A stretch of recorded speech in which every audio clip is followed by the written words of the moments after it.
নমস্কার বন্ধুরা, আশা করি সবাই খুব ভালো আছো। শুভমিতা ব্লগে সবাইকে স্বাগত জানাই। আজকে তোমাদের সাথে শেয়ার করব 5 ফোড়ন দিয়ে লাউয়ের রেসিপি। লাউয়ের তো অনেক ধরনের রেসিপি খেয়েছো, তবে বন্ধুরা তোমাদের কাছে আমার অনুরোধ রইল, বাড়িতে অবশ্যই একবার হলেও খুবই সহজ পদ্ধতিতে ঘরোয়া উপকরণে 5 ফোড়ন দিয়ে লাউয়ের এই রেসিপিটা বানিয়ে আমায় কমেন্ট করে জানাতে ভুলো না কিন্তু রেসিপিটা তোমাদের কেমন লাগলো। গরম ভাত হোক বা রুটি, যে কোনো কিছুর সাথে লাউয়ের এই রেসিপি যেমন সুস্বাদু তেমনই স্বাস্থ্যকর। তাহলে চলো বন্ধুরা রেসিপিটা দেখে নেওয়া যাক। রেসিপিটা কেউ স্কিপ করো না, স্কিপ করলে আমি কি পদ্ধতিতে রেসিপিটা বানালাম বা কী মশলার অ্যাড করলাম সেটা তোমরা মিস করে যাবে, তখন হয়তো রেসিপিটা খেতে এতটা ভালো হবে না। এখানে আমি প্রথমেই অর্ধেকটা লাউ নিয়েছিলাম। লাউয়ের খোসাটা ভালোভাবে ছাড়িয়ে পরিষ্কার করে গোটা অবস্থাতেই ধুয়ে নিয়েছি। কাটার পর কিন্তু আর ধোবো না। কাটার পর যদি লাউটা ধোয়া হয় তাহলে লাউ থেকে আরও অনেক বেশি পরিমাণে জল ছাড়তে শুরু করে। এমনিতেই তো লাউ থেকে বেশ অনেকটা জল ছাড়ে, আর আমার মনে হয় যদি ধোয়ার পর কাটা হয় তাহলে কিন্তু সেই লাউয়ের স্বাদটাও যেন আরও অনেকটা বেড়ে যায়। লাউগুলো দেখো একটু মোটা করে কেটে নিয়েছি, খুব বেশি পাতলা করে কাটার কিন্তু দরকার নেই। এরপর চলো রান্নাটা শুরু করা যাক। প্রথমে এখানে আমি 1/2 চামচ 5 ফোড়ন ভেজে নিচ্ছি।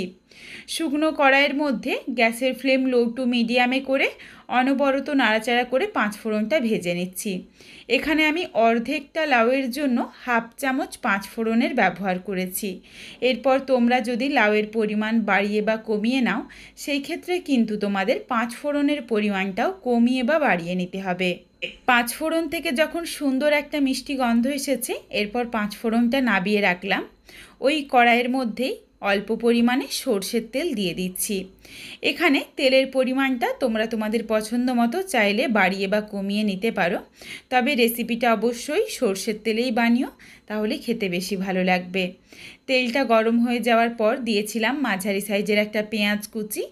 পেঁয়াজটা নাড়াচাড়া করে একটু লালচে রং ধরিয়ে ভেজে নিচ্ছি। পেঁয়াজের মধ্যে দেখো সুন্দর একটা লালচে রং ধরে গেছে। এরপর এর সাথে দিয়ে দিলাম 1/2 ইঞ্চ পরিমাণ আদা আর প্রায় 5-6 কোয়ার মতো রসুন অল্প একটু জল দিয়ে একদম মিহি করে পেস্ট করে নিয়েছি। এরপর এই বাটা মশলা দিয়ে ভালোভাবে কষিয়ে নেব।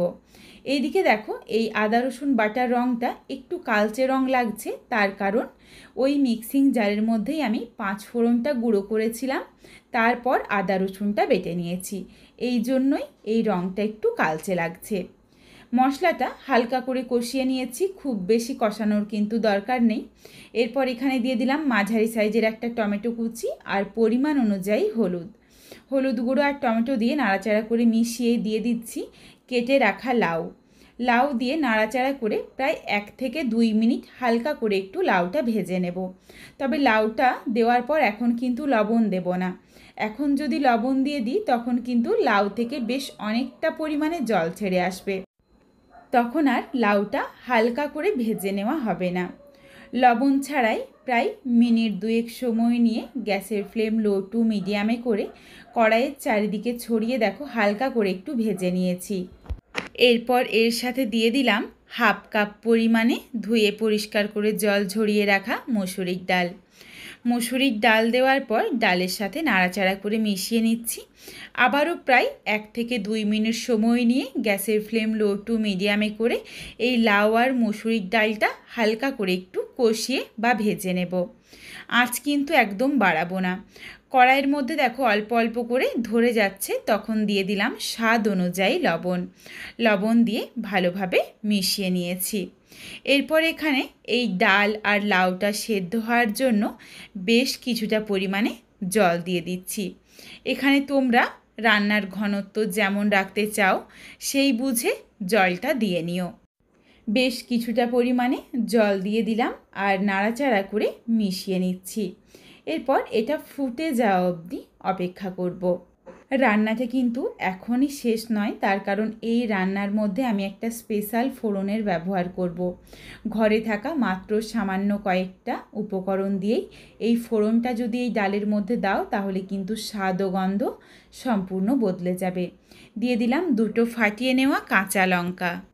এখানে তোমরা যেমন ঝাল খাও সেই বুঝে কাঁচা লঙ্কা দিয়ে নিও। ডালটা সুন্দরভাবে দেখো ফুটে উঠেছে। এরপর ঢাকা চাপা দিয়ে বেশ কিছুক্ষণ সময় নিয়ে ডাল আর লাউটা সেদ্ধ করে ফিরে আসছি। কিছুক্ষণ সময় নিয়ে ঢাকা চাপা দিয়ে দেখো সেদ্ধ করে নিয়েছি। সুন্দরভাবে কিন্তু সুসেদ্ধ হয়ে গেছে। একটা লাউ দেখো তোমাদের চেপে দেখিয়ে দিলাম। এরপর এখানে দিয়ে দিচ্ছি স্বাদ অনুযায়ী লবণ আর হাফ চামচের থেকে একটু বেশি পরিমাণে চিনি।